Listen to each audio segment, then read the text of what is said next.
Hello, নমস্কার সবাইকে। কেমন আছেন সবাই? আবারও আমি চলে এসেছি আরো একটি নতুন ভিডিও নিয়ে। তবে এই ভিডিওটি হতে চলেছে বই রিলেটেড। তাই বই প্রিয় যত বন্ধুরা আছেন, এই ভিডিওটি আপনাদের জন্য।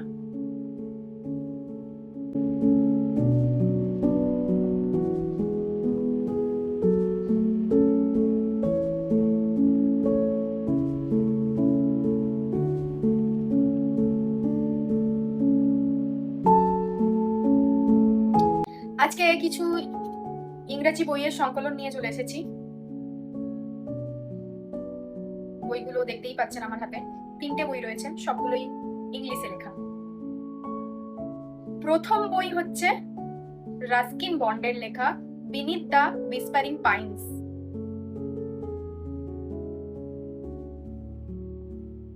তাহলে এই বইটি দেখার সাথে সাথে আপনাদের মনে হচ্ছে কেন বইটি পড়বেন? যদি প্রকৃতিকে ভালোবেসে থাকেন, যদি পাহাড় ভালোবাসেন, যদি মনটাকে একটু শান্ত করতে চান, তাহলে এই বইটি অবশ্যই আপনার জন্য। আর এই বইটাকে যদি রেটিং হিসেবে আমাকে বলতে বলেন, আমি এই বইটাকে 5/5 দিতে রাজি আছি। প্রকৃতির মধ্যে লুকিয়ে থাকা ছোট ছোট মুহূর্তই কখন একটি বড় গল্প হয়ে দাঁড়িয়ে যায়, এই বইটি তার একটি প্রকৃত উদাহরণ। এটি একটানা কোনো উপন্যাস নয়, এটি পাহাড়ের কোলে গড়ে ওঠা ছোট ছোট বাড়ি, মানুষ, প্রকৃতি নিয়ে গড়ে ওঠা একটি বই। স্মৃতি ও নিঃসঙ্গতার আবেশে ভরা এটি একটি গল্পগুচ্ছ এবং তার প্রকৃত সংকলন। বইটির প্রতিটি পাতায় গড়ে উঠেছে পাইন বনের মৃদু শব্দ, কুয়াশায় মোড়া পাহাড়, আরো না জানি কত কি। আর আপনারা বইটা পড়লে অবশ্যই কমেন্টে এসে জানাবেন যে বইটা আপনাদের কেমন লাগলো।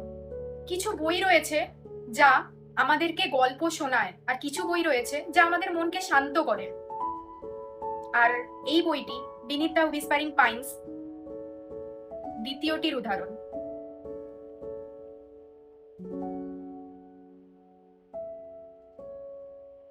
দ্বিতীয় বই হচ্ছে thank you for leaving, Rithvik Singh.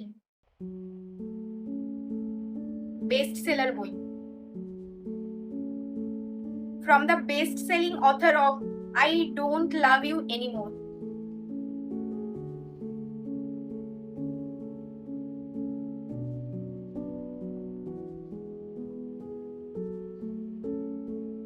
পেছনে লেখা রয়েছে The more love I give you, the emptier I feel.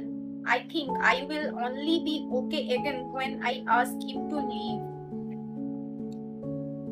এখন মাথায় আসছে যে এই বইটি কেন পড়বেন। কিছু মানুষ চলে যায়, কিন্তু তাদের চলে যাওয়া আমাদের নতুন করে বাঁচতে শেখায়। এটি এমন একটি বই যেখানে রয়েছে হৃদয় ভাঙা বিচ্ছেদ, আর তারপরে নিজেকে নতুন করে খুঁজে পাওয়া। ছোট ছোট গল্প, কবিতা এর মধ্যে রয়েছে। তার মধ্যে লেখক আমাদের বুঝিয়েছেন কিছু সম্পর্ক শেষ হয়ে যাওয়া মানেই সেটা আমাদের হার নয়, কখনো কখনো সেটাই আমাদের নতুন করে বাঁচার পথ দেখায়, নতুন করে শুরুর পথ। যদি আপনি self love, healing, moving on নিয়ে লেখা পড়তে ভালোবাসেন, তাহলে এই বইটি অবশ্যই আপনার জন্য। এটা পড়ে দেখতে পারেন। আর রেটিং যদি আমাকে করতে বলেন, তাহলে আমি এটাকে 4.5/5 দেব। আর এই বইটির জন্য একটা শেষ কথা না বললেই নয়। কিছু বিদায় আমাদেরকে কষ্ট দেয়, কিন্তু সেই বিদায় আমাদেরকে একটা বড় শিক্ষা দেয়, যেটা আমাদের জীবনের জন্য খুবই গুরুত্বপূর্ণ। এবার তৃতীয় বই, ন্যাশনাল বেস্ট সেলার বই, the art of being alone.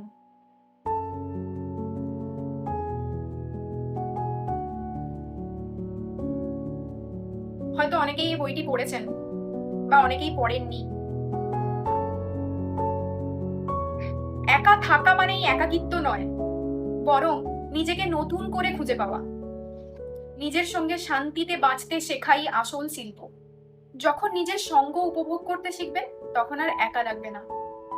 হ্যাঁ, এটা আমার কথা নয়, এটা আমার অনুভূতি, যেটা আমার এই বই থেকে শিক্ষা লাভ। এই বইটাকে যদি রেটিং করতে বলেন তাহলে আমি 4.5 আউট অফ 5 দেব। তাহলে এই ছিল আজকের 3টে বই। ভিডিওটি কেমন লাগলো অবশ্যই জানাবেন। আর বইগুলো পড়ে থাকলে আমাকে কমেন্টে অবশ্যই জানাবেন। ভালো থাকবেন।